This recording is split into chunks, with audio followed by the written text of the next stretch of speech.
stood out crystal clear to me, and that was that this is the most fractured disease in the United States. Simple as that. The fundraising groups are fractured, the care groups are fractured, the doctors are fractured. They all know each other and they all talk, and I would say they use that word collaborative loosely. But I looked at it and I said, why is it fractured so much? And the big toothache in the whole thing is funding. Because the funding is not there. The care groups have to fight amongst themselves over the families, ultimately, who's going to give them donations to survive. And the doctors have to do the exact same thing. So would you agree with this, Zach? Is this what it is? And I said to myself, but if you look at it, right now in New England, there's, let's say, around 2,000 people that have ALS. And those 2,000 people all have 20 people that they know, that they're really close to, that I would call their tight nucleus. Their aunts, uncles, brothers, sisters, people they work with. And if we could, I said to myself, if we could get 2,000 people to all put 20 people into a database, that's 40,000 people. Now that right there is an army. And if 40,000 people were not fractured and were unclear about where they should give the money and what should they do, we could then form a team in an army to create something incredible and raise the necessary funds to allow the care groups to do what they need to do and not worry about money. And more, and as equally important, allow the doctors to do what they need to do and stay in the labs and not worry about money. Because the real thing here is the typical research doctor is going to spend 50% of their time trying to find money.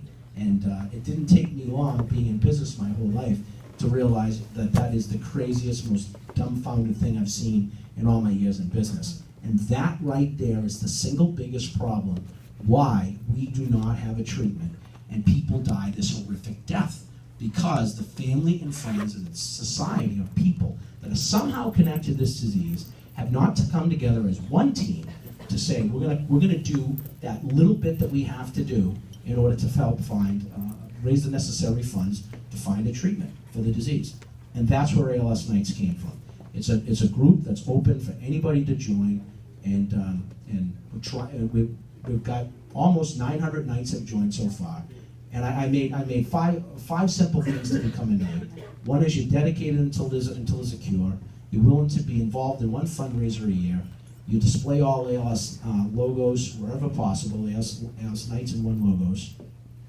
Call to action as needed is number 4. And number 5, you're mindful of the other ALS families in your community and helpful to them. If you're willing to do that, we ask you to go to alsknights.org. We call it Become a Knight.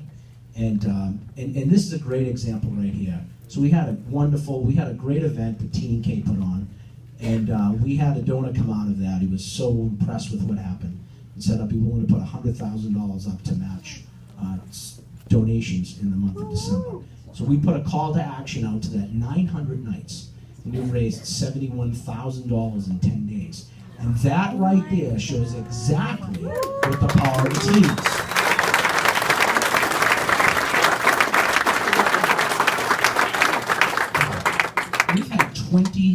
This is the 23rd fundraiser in 90 days. Why? Because people are coming together as a team to accomplish something incredible. And those 23 fundraisers and all the donations and things that people have put in to help fund this is going to raise $500,000 by January 1, and that's pretty astonishing.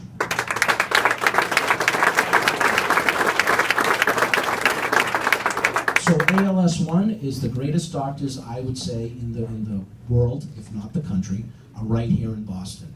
And when I started to meet with them, I asked them, why don't you guys become a team? Why couldn't you work together? And it's Dr. Bob Brown, as Zach had said. He's considered the godfather of ALS in the world. Merit Sokovich, who's considered the godmother of ALS. She's had a neurology at Mass General. And Dr. Steve Perrin, who runs ALS TDI. It's the only nonprofit biomedical company in the world, strictly exclusively for ALS. And these three together, along with Nazim Atassi, who's a young star at MGH, who's probably come up with the first biomarker in imaging for ALS. And these guys came together. We've had numerous meetings, and to make a long story short, we're launching ALS One on January 20th at the JFK Library. And these guys are coming together, not as a collaborative, but more a partnership. And the reason for the ALS Knights is simple. We are creating an army of people that are raising money for the best researchers in the world in Boston that have come together to be committed to be a partnership to find a treatment for this disease in 4 years or less. It's simple as that. These guys have built out a tremendous science plan. We're actually presenting it on Monday to two of the biggest organizations in the world that can help fund research. And we feel very confident, based on the $500,000 we've already raised. Both institutions have come up and met with us already. The president of the ALS Association came to my house for a half a day because they're impressed about these guys coming together. They're impressed about what we've done to raise so much money so fast. And it looks like both of these groups potentially could each give us $2 million to start the year to come and help them.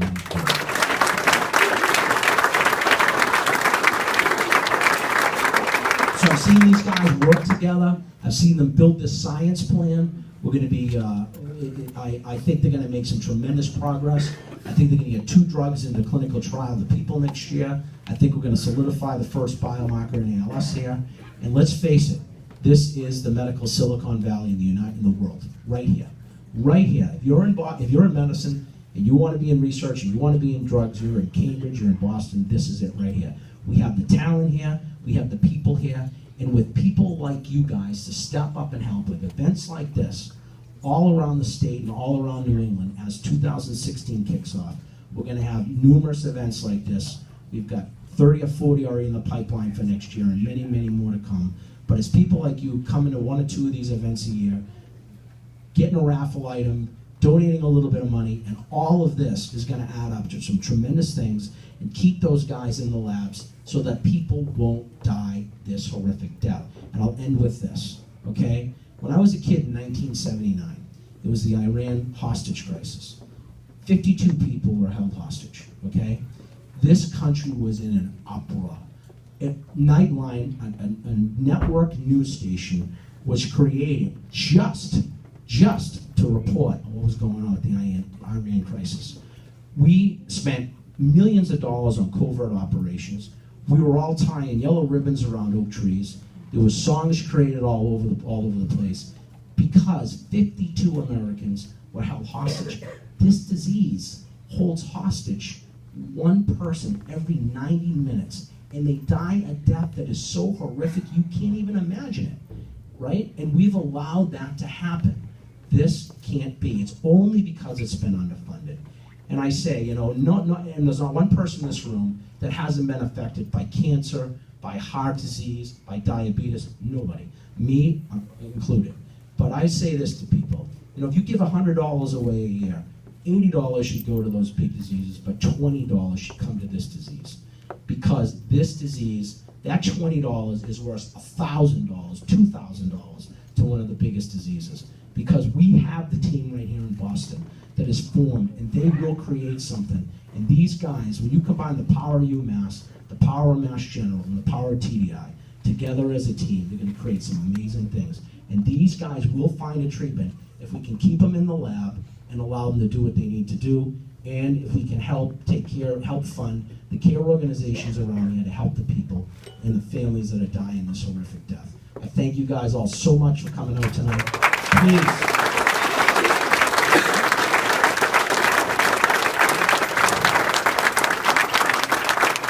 Thank you very much. Again, thanks to Bob and Jen. Please, bid on some items. Have a great time. Enjoy the night. Thank you very much. And Billy McCarthy, thank you very much for coming out.